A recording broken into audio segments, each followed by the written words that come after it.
Remarkably, despite throwing himself onto a grenade, Lance Corporal Matthew Croucher had only suffered mild concussion, perforated eardrums, and a few cuts and bruises.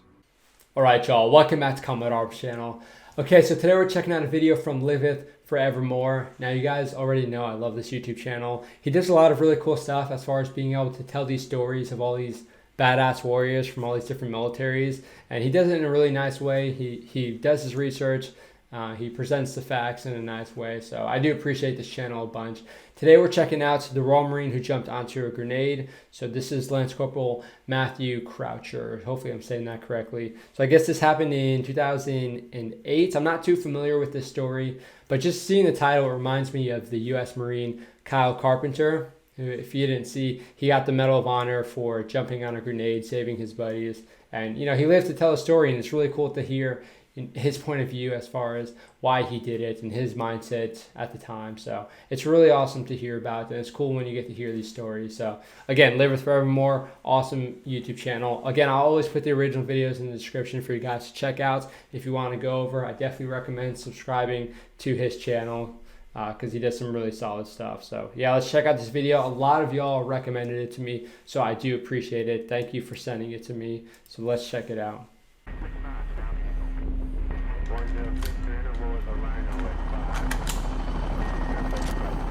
There's that no-nonsense intro. I like it.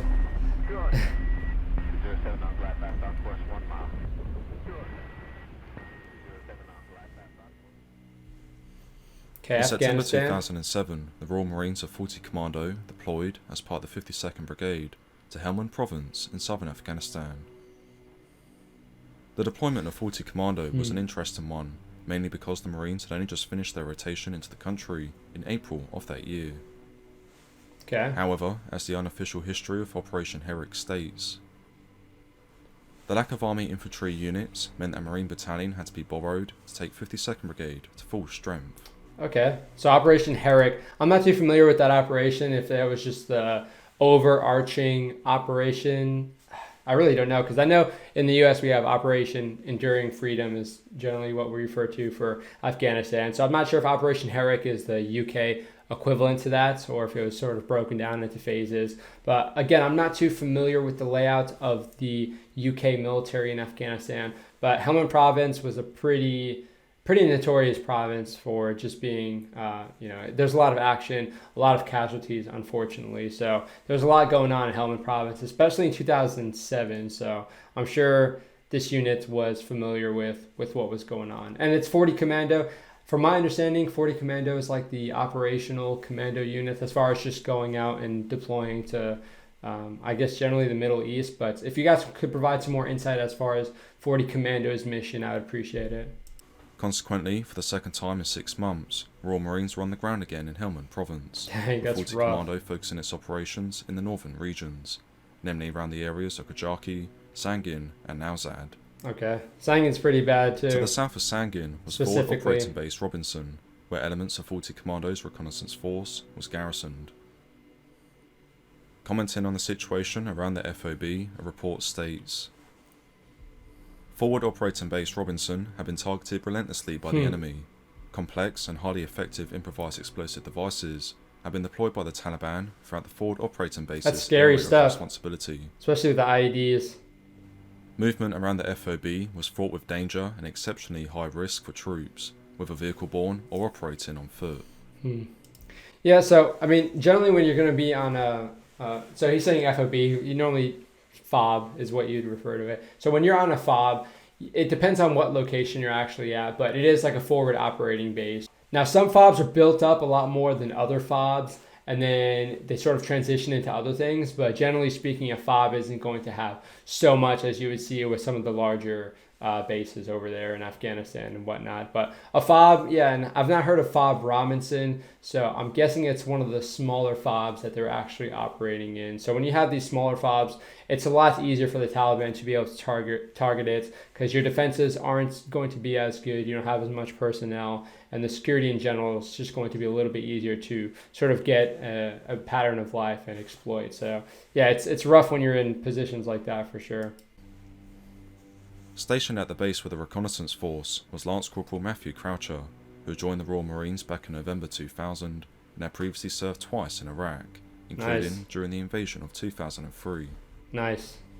5 months into his first tour of Afghanistan, on the 9th of February 2008, Lance Corporal Croucher and a detachment of Marines were tasked with conducting a reconnaissance of a Taliban-held compound near FOB Robinson, Okay, so which intelligence suspected was being used as a manufacturing site for IEDs. he seems very experienced. So Setting off sure in he the early knows what morning he's doing hours with of the this. 9th of February, the Royal Marines established a position overlooking the compound. However, Okay. from this position, the Marines are unable to identify what the compound is being used for, and so the decision was made to send a small team forward to establish if the building was in fact being used to make IEDs. Yeah, so reconnaissance in and of itself is a hard thing to get used to, and it puts you at risk more so than a lot of other people sometimes. And recon in Afghanistan is a completely different thing, especially in like certain areas, Helmand province. Sometimes the terrain can get pretty flat, pretty open, pretty exposed. So missions like this can be a little bit sketchier. So a lot of times you'll see people operating under nighttime. So I'm not sure if that's what they actually did. I didn't actually catch that. So yeah, sometimes it can be a little bit disconcerting, especially when you're moving onto a compound, especially if you think it is being used to make IEDs, because sometimes there might be someone there and they might have some special attention on that compound just to protect it. So yeah, pretty scary mission here. Selected for this mission was Lance Corporal Matthew Croucher and 3 other Marines, who, utilising their night vision goggles, infiltrated their way to the compound and made a forced entry inside. Nice. Oh. Although opposition had been expected, the building turned out to be empty, and immediately the team set about gathering anything valuable for intelligence. Okay, so they're doing like site exploitation. So they're going around and checking to see if there's anything as far as, linking it to a specific person or a specific organization, trying to find what's actually inside, if there are explosives or bomb-making materials. But moving in a compound like that, especially under night vision, where you don't have a whole lot of depth perception or clarity for the old night vision systems, it can be pretty scary if you hit something the wrong way. After 30 minutes on site, the Marines had confirmed that the compound was being used to create IEDs, and with their mission complete, the order was issued for the team to withdraw back to the Overwatch position. Okay. Leading this withdrawal was Lance Corporal Croucher, who led the team out from the building and into the courtyard, where, as he recalls, I had night vision goggles, but it was still relatively hard to see. Suddenly I felt a tension below my knee, then I heard the distinctive noise of a fly-off lever ejecting from a hand grenade. Oh, In the darkness, sheesh. I'd walked through a 4-meter tripwire that led to an old pineapple-style Russian grenade. I knew a grenade like this has a killing circumference of about 5 meters. Within those precious few seconds, I realised there was nowhere to take cover, and there was certainly no point running because you would catch shrapnel. Right. It was a case of either having 4 of us as fatalities or badly wounded, or just one. I thought, I've set this thing off, and I'm going to do whatever it takes to protect the others. Dude.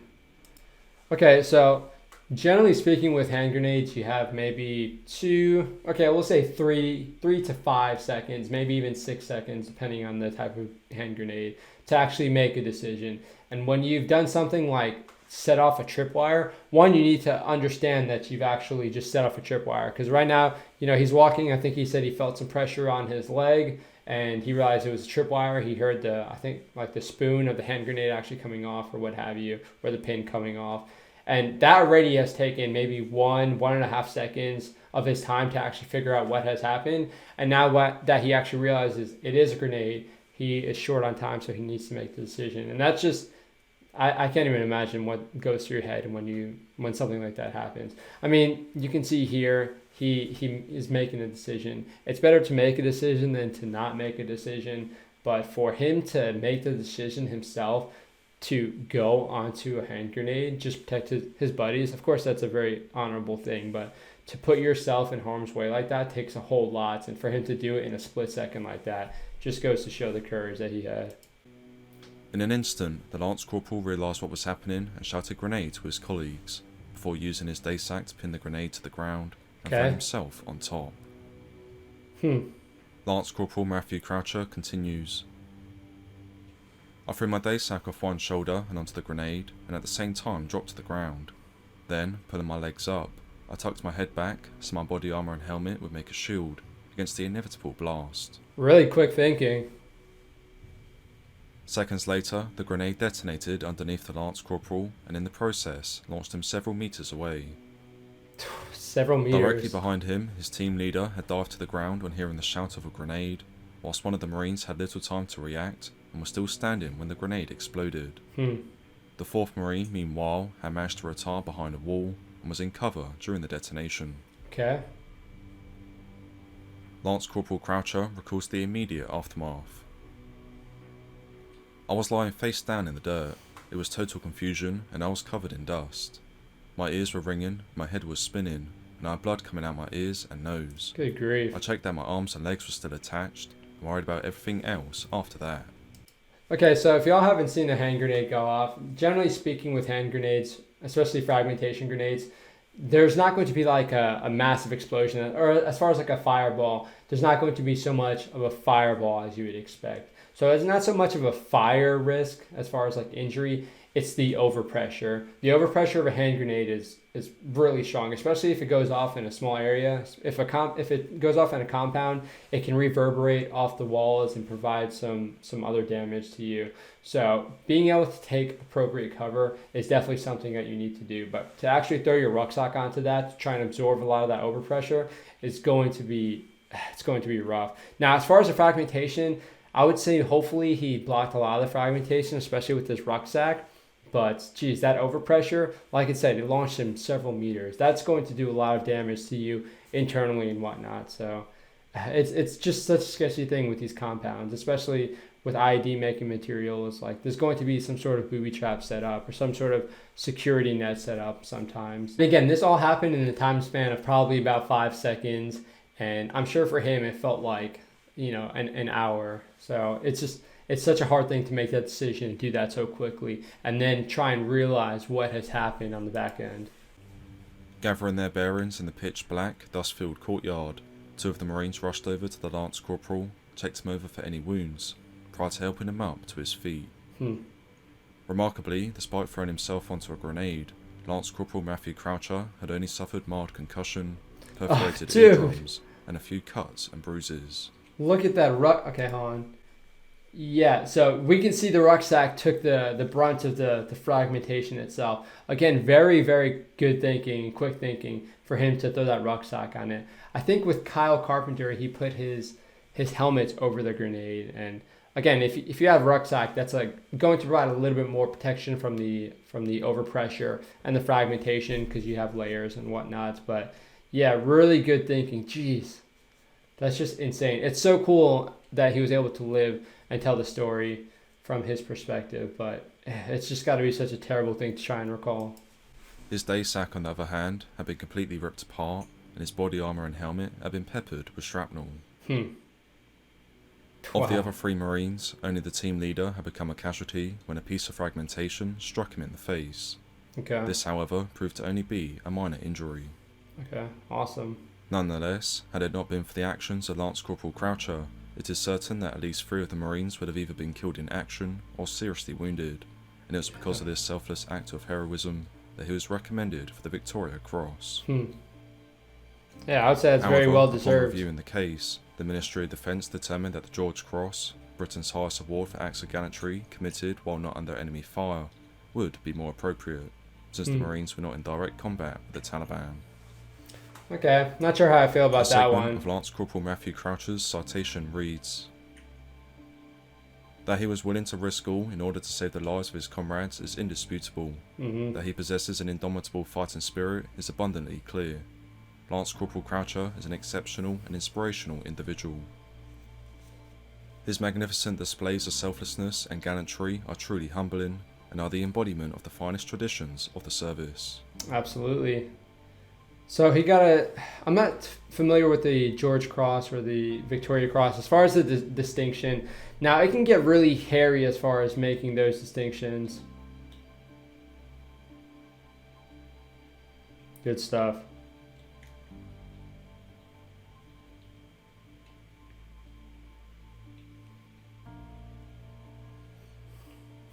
Wow. Oh, at least I got some revenge for that rucksack. All right, good stuff. Again, really, really solid video. Good storytelling right there.